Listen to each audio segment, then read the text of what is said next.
ঢের রাতে দোয়া করবা, আল্লাহ কবুল করবে। হাদিসে কি লেখা আছে? 3টা কাজ করো আর জান্নাতকে হাত দিয়ে ধরো। কত সোজা কথা গো। 3টা কাজ করো আর জান্নাতকে পকেটে ভরো। কি কি 3টা কাজ?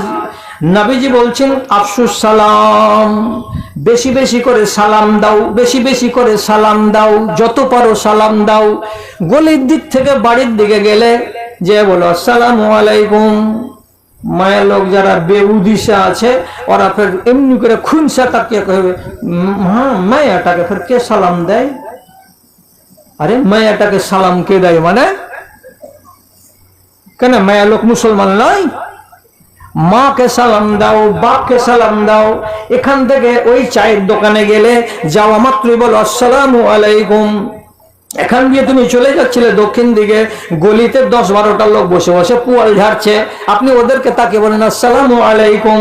যত পারো সালাম দাও, যত পারো সালাম দাও। সালাম দিতে হবে।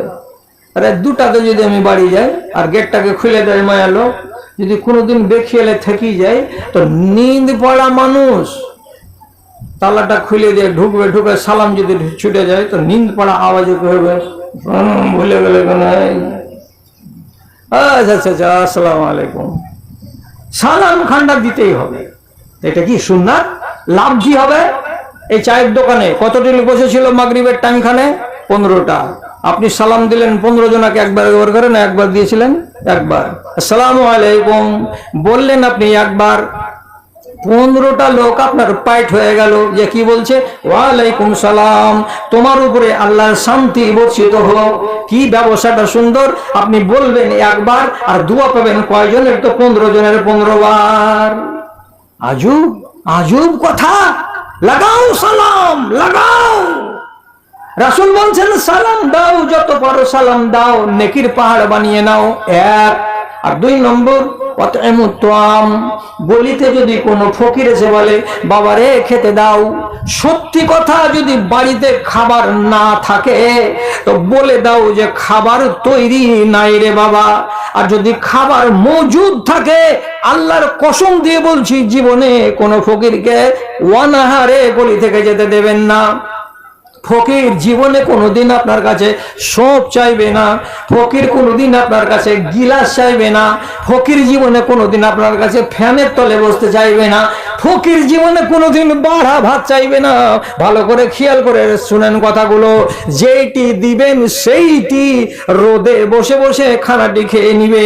আর খেয়ে নেওয়ার পরে আপনি দিয়েছিলেন এতটি ভাত আর তার বিনিময়ে আপনাকে এমন দোয়া দিবে ফকিরে যে 14 গোষ্ঠীকে ও জান্নাতে ভরে দিবে। এতটি ডাল দিয়ে ভাত আর 3খানা আষাঢ় মাসের ডাঁঠা, আর তাই ভাতটি খেয়ে এবার দোয়া করে কি কইছে, আল্লাহ আব্দুল সামাদ ভাইয়ের বাড়ির ছেলে পিলেকে তুমি দুধে ভাতে খাওয়াই হবে। আবে তুই কি খালিবে? ডাঁঠা দিয়া ভাত খালি আর এতটি ডাল দিয়া তুই খালি এটা, আর ওরা কি খেতে করছিস? আল্লাহ এর আগে দুধে ভাতে তুমি রাখিও। আরে একটা গরিব মানুষের মুখ থেকে দোয়া বেরিয়ে আসছে। তো এই জন্য নবীজি বলছেন গরিবকে খানা খেতে দিও, হেট করিও না, ফেট করিও না। এমন পর্যন্ত হাদিসের ভেতরে আছে। কথাটাকে শুধু আপনাকে বুঝাবার জন্য বলছি। কোন ফকির যদি ঘোড়ায় চড়ে আসে, কোন ফকির যদি ঘোড়ায় চড়ে আসে আর এসে বলে দাও রে বাবা ভিক দাও, আপনি কোনোদিন বলবেন না শালা তুমি 10,000 টাকার ঘোড়াতে চড়ে লাট সাহেবের মতো ভিক্ষা করতে এসো, যাও তোমাকে একটা পয়সা দেব না। ওই কথাটা বলতে হবে না। ও যদি মোটর সাইকেলে চড়ে আসে তবুও তাকে দিতে হবে, কেন যে ও চেয়েছে আপনার কাছে। আর আপনি যদি ফকিরকে ঘুরিয়ে দেন তাহলে আপনি ভালো করলেন না।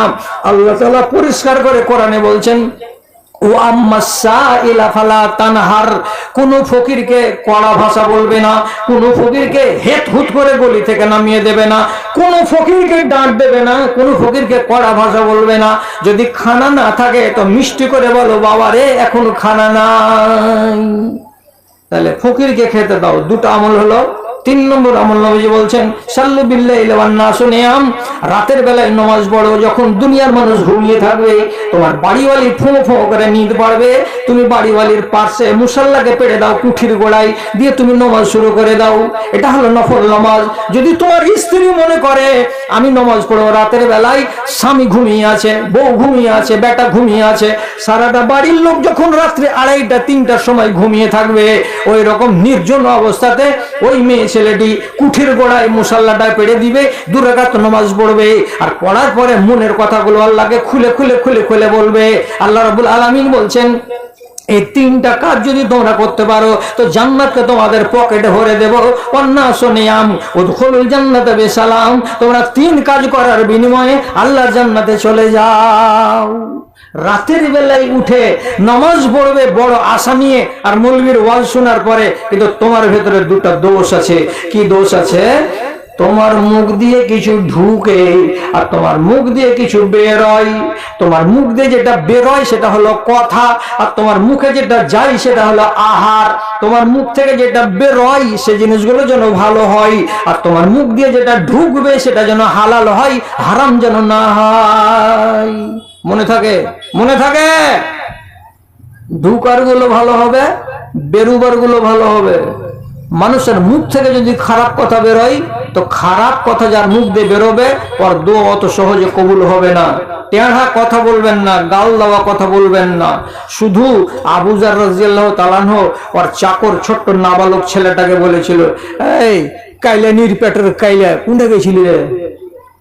মানে ওর গোলামটা ছিল আফ্রিকার, তো কালো কালো বাচ্চা, তো ও গেল হারিয়া, তো তার রাগটা তুললে ওর মাকে দিয়ে কাইলার পেটের কাইলা উঠেছিলি তুই। এই সামান্য ভাষাটা বলাতে রাসূল বলেছিলেন তোমার ভেতরে জাহিলিয়াত আছে, আর এই জাহিলিয়াতকে নিয়ে তুমি যদি মরে যাও তোমার কল্যাণ হবে না। মুখের ভাষা ঠিক করো। তাহলে যেটা মুখ থেকে বেরোবে সেটাকে ভালো করুন, আর যেটা মুখের দিকে যাবে সেটাকে ভালো করুন। সেটা কি যাবে মুখে? খানা। খানা যদি পাক না হয়, হালাল যদি না হয়, হালালের সঙ্গে সঙ্গে যদি হারাম ঢুকে যায়, তো রব্বুল আলামিনের নবী বলছেন একটা মানুষ এখান থেকে 1.5 লাখ টাকা খরচ করে জাহাজে চড়ে, তারপরে মোটরে চড়ে, তারপরে গরমের দেশ মক্কা নগরীতে চলে গেল, আর মক্কা নগরীর 1 কিলোমিটার দূর থেকে দোয়া পড়ছে আর বলছে লাব্বাইক আল্লাহুম্মা লাব্বাইক, আল্লাহ আমি হাজির হয়ে গেছি, আল্লাহ আমি হাজির হয়ে গেছি। খুব দোয়া করছে, খুব দোয়া করছে, মাথা খালি আছে, সাদা কাপড় গায়ে চাপিয়ে আছে। আল্লাহ তাআলা আসমান থেকে আওয়াজ দিয়ে বলছেন আন্না ইউস্তাজাবু লাকা, কে তোর ডাক শুনবে রে?